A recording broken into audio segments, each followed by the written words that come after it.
নমস্কার বন্ধুরা, simply recipe by অনুতে আপনাদেরকে নতুন একটা পর্বে জানাচ্ছি অনেক স্বাগত। আজকের আমি বানিয়ে দেখাবো মাছের ডিম আর মুসুর ডাল দিয়ে দুর্দান্ত স্বাদের একটা রেসিপি। প্রথমেই 100 গ্রাম মুসুর ডাল আমি এখানে একটা বড় পাত্রের মধ্যে ঢেলে নিলাম। ভালোভাবে জল পাল্টে ডালটাকে পরিষ্কার করে ধুয়ে নিতে হবে। আমি ডালটাকে ভালো করে ধুয়ে কিছুটা জল দিয়ে এইভাবে নিয়ে ফিরে এলাম।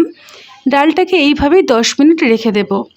যতক্ষণে ডালটা ভিজছে তার মধ্যে দেখুন আমি আজকে এই মাছের ডিমগুলো আগের থেকে ধুয়ে পরিষ্কার করে রেখেছিলাম। এখন এই ডিমের মধ্যে দিয়ে দেব 1 চামচ পরিমাণে পাতিলেবুর রস আর দিয়ে দেব 1 চামচ পরিমাণে লবণ। আমি এখানে 400 গ্রাম মাছের ডিম 100 গ্রাম মসুর ডালের জন্য ব্যবহার করছি। আর এই ডিমের অনুপাতেই সমস্ত উপকরণগুলো আমি নিয়ে নিলাম। খুব সামান্য পরিমাণে হলুদ গুঁড়ো দিয়ে পরিষ্কার হাতে ডিমটাকে এইরকমভাবে মেখে নিতে হবে। ডালটাও তার মধ্যে খুব ভালোভাবে ভিজে গেছে। আমি আপনাদেরকে 10 মিনিট পরে দেখাচ্ছি। ডালটাকে মিক্সার জারের মধ্যে দিয়ে দিলাম আদা, রসুন আর একটা শুকনো লঙ্কা, আর দিয়ে দিলাম একটা ছোট্ট সাইজের পেঁয়াজ। সব কিছুকে মিহি করে বেটে নিতে হবে। কোনো রকম জল দেওয়ার প্রয়োজন পড়বে না। জল ছাড়াই ভালোভাবে ডালটাকে আমি বেটে নিয়ে একটা পাত্রের মধ্যে ঢেলে নিয়েছি। এখন আমি ওই ডালের সাথে মাছের ডিমটাকে মিশিয়ে দেব। মুসুর ডাল আর মাছের ডিম খুব ভালো করে মিশিয়ে নেব। তার আগে আমি দিয়ে দিলাম স্বাদ মতো লবণ। যেহেতু মাছের ডিমের মধ্যে আগের থেকে আমি লবণ অল্প করে দিয়েছিলাম, তাই আমি এখানে অল্প করেই লবণ এখানে ব্যবহার করলাম। সমস্ত উপকরণ খুব ভালো করে একটা চামচের সাহায্যে এইভাবে মিশিয়ে নিতে হবে। তারপরে নিয়ে নিতে হবে এইরকম একটা ছোট্ট দেখে প্লেট বা থালা, যেটার কানাটা এরকম উঁচু হলে খুব ভালো হয়। অল্প একটু তেল আমি চারিদিকটা লাগিয়ে নিয়েছি। তারপরে যে মিশ্রণটা আমি রেডি করলাম, ওই মিশ্রণটাকে আমি থালার মধ্যে ঢেলে দিয়েছি। একটু ট্যাপ করে নেব যাতে করে সমস্ত উপকরণ চারিদিকটায় সমানভাবে ছড়িয়ে থাকে। এইভাবে চারিদিকটাই আমি দেখুন সমান করে দিলাম। আজকের রেসিপিটির জন্য মাছের ডিম আর মুসুর ডালটাকে এইভাবে রেডি করতে হবে। এদিকে একটা কড়াই আমি গ্যাসের উনানে বসিয়ে একটা স্ট্যান্ড দিয়েছি আর অল্প একটু জল দিয়ে দিলাম। এই মাছের ডিম আর মুসুর ডালটাকে আমি একটু ভাপিয়ে নেব। তার জন্য ঢাকনা দিয়ে 10 থেকে 15 মিনিট রেখে দেব। যতক্ষণে মুসুর ডাল আর মাছের ডিমটা ভাপানো হচ্ছে, একটা মিক্সার জারের মধ্যে মশলাটা রেডি করব। তার জন্য একটা বড় সাইজের পেঁয়াজ, একটা ছোট্ট সাইজের টমেটো, ঝালের জন্য কটা শুকনো লঙ্কা দিয়ে মিহি করে বেটে নেব। দেখুন এই রকমভাবে একটা বাটা তৈরি করে নিয়েছি। আজকের রেসিপিটির জন্য এই মশলাটাই একদম পারফেক্টভাবে রেডি হয়ে গেল। তার মধ্যে আমি আপনাদেরকে 10 মিনিট পরে দেখাচ্ছি। দেখুন আজকের এই মুসুর ডাল মাছের ডিমটা একদম ভালোভাবে ভাপানো হয়ে গেছে। এটাকে আমি তুলে সাইড করে দেব। একটু ঠান্ডা হলে তারপরে আমি এগুলোকে একটু কাট করে নেব। আমি এখানে স্কোয়ার করে কেটে নিচ্ছি। আপনারা চাইলে বরফির আকারেও কেটে নিতে পারেন। নিজেদের পছন্দ মতো যে কোনো শেপ দিয়ে কেটে কুটে রেডি করে নেবেন। রেসিপিটি এখনও পর্যন্ত যদি দেখে থাকেন তাহলে আপনাকে অসংখ্য ধন্যবাদ। ভালো লেগেছে বলে আমারও খুব ভালো লাগলো। যদি মনে হয় শেষ পর্যন্ত দেখে খুবই সুন্দর রেসিপি, তাহলে প্লিজ একটা লাইক দিয়ে সাথে থাকবেন আর বন্ধুবান্ধব আত্মীয় স্বজনদের মধ্যে শেয়ার করতে পারেন। দেখুন ডাল আর মাছের ডিমটা কত সুন্দরভাবে উঠে যাচ্ছে। আমি একটা এরকম স্প্যাচুলার সাহায্যে সমস্ত এগুলো তুলে দিলাম। দেখুন কত সুন্দরভাবে তৈরি হয়েছে। এখন একটা কড়াই গ্যাসের উনানে বসিয়ে অল্প একটু রিফাইন তেল ভালো করে গরম করে নিয়েছি। তারপরে একে একে সমস্ত মাছের ডিম আর ডালের যে আমি ধোকাগুলো তৈরি করলাম ওগুলোকে লালচে করে ভেজে নিতে হবে। যতটা লালচে করে ভাজবেন টেস্টটা ততটাই বেড়ে যাবে।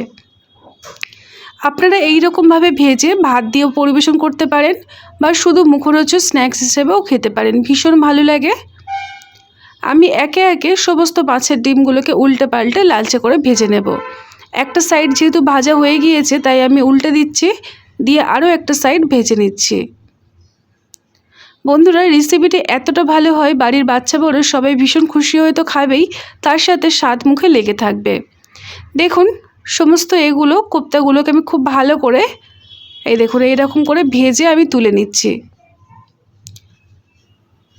খুব সামান্য পরিমাণে তেল এই রান্নায় ব্যবহার হবে, খুব বেশি কিন্তু ভাজার জন্য তেলের প্রয়োজন হয় না। আপনারা দেখে নিশ্চয়ই বুঝতে পারছেন। একে একে সমস্ত কোপ্তাগুলোকে আমি তুলে সাইডে রেখে দেব। এই রকম লালচে মুচমুচে করে ভেজে শুধু খেতে কিন্তু ভীষণ মজার হয়। বাকি কোপ্তাগুলো একই রকম পদ্ধতিতে লো টু মিডিয়াম ফ্লেমে রেখে লালচে করে ভেজে নিচ্ছি। শেষ পর্যন্ত দেখার জন্য অনুরোধ রইল, যদি ভালো লাগে প্লিজ একটা লাইক দিয়ে চ্যানেলটিকে সাবস্ক্রাইব করে নেবেন। খুবই ছোট্ট একটা চ্যানেল, আপনাদের সহযোগিতা একান্তই প্রয়োজন।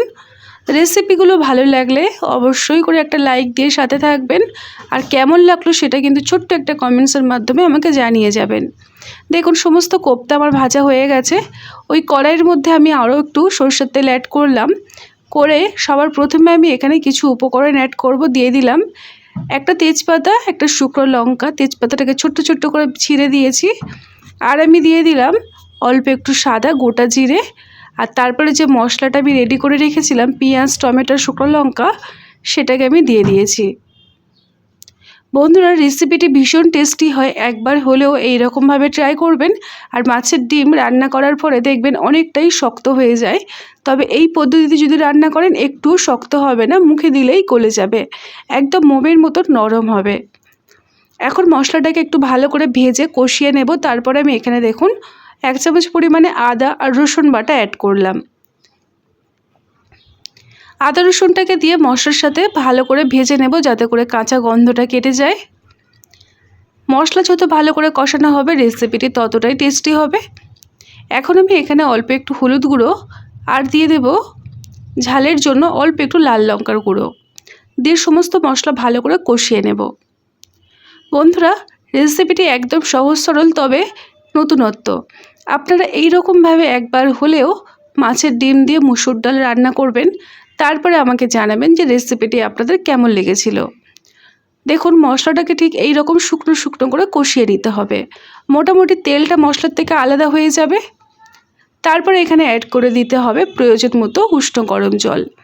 আমি এখানে গরম জল ব্যবহার করব, আপনারা চাইলে নর্মাল টেম্পারেচারের জলও ব্যবহার করতে পারেন। তবে রেসিপিটি হবে একদম গামাখা, খুব একটা ঝোল ঢালঢালে ভালো লাগবে না। দেখুন মশলাটাকে ভালো করে কষিয়ে নিয়েছি। এখন আমি দিয়ে দিলাম মোটামুটি ছোট্ট কাপে 2 কাপ পরিমাণে উষ্ণ গরম জল। দেখুন গ্রেভিটা ঠিক এইরকম ফুটতে আরম্ভ করে দেবে। তারপরে আগের থেকে রেডি করে রাখা মাছের ডিম আর মুসুর ডাল যেটা রেডি করলাম, ওটাকে আমি গ্রেভির মধ্যে দিয়ে ভালো করে নাড়াচাড়া করে নিচ্ছি। এইভাবে মোটামুটি 2-3 মিনিট মিডিয়াম আঁচে ফুটিয়ে নেব, তারপরে রেডি হয়ে যাবে আজকের আমাদের এই দুর্দান্ত স্বাদের মুসুর ডাল দিয়ে মাছের ডিমের কোপ্তাকারি। আপনারা এটাকে কোপ্তাকারিও বলতে পারেন বা নতুনত্ব একটা রেসিপিও বলতে পারেন, ভীষণ টেস্টি হয় বন্ধুরা, একবার হলেও ট্রাই করে দেখবেন। আমি এখন এটাকে ঢাকনা দিয়ে কিছুক্ষণ রাখবো, তবে তার আগে আমি সামান্য পরিমাণে গরম মশলার গুঁড়ো অ্যাড করলাম, যাতে করে মাছের ডিমটা আরও টেস্টি হয়ে যায়। আমি মোটামুটি 2 থেকে 3 মিনিট ভালো করে ফুটিয়ে নিয়েছি। তারপরে আপনাদেরকে ঢাকনাটা খুলে দেখাচ্ছি। দেখুন যেহেতু মসুর ডাল রয়েছে, ডাল কিন্তু ঝোল অনেকটাই টেনে নেবে, আর কোপ্তাগুলো একদম নরম তুলতুলে হবে। মাছের ডিমগুলো এতটা টেস্ট হয়ে যায়, মানে আপনাদেরকে আমি বলে বোঝাতে পারবো না।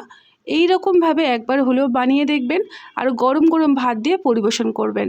আমি আজকের এই রেসিপিটি যেহেতু আমার কমপ্লিট হয়ে গেছে, একটা পাত্রের মধ্যে একটা পরিবেশন করে নিয়েছি, আপনাদেরকে দেখিয়ে দিচ্ছি। দেখুন কতটা লোভনীয় হয়েছে। আজকের মতো এই পর্যন্ত, সবাই ভালো থাকবেন, সুস্থ থাকবেন, টাটা।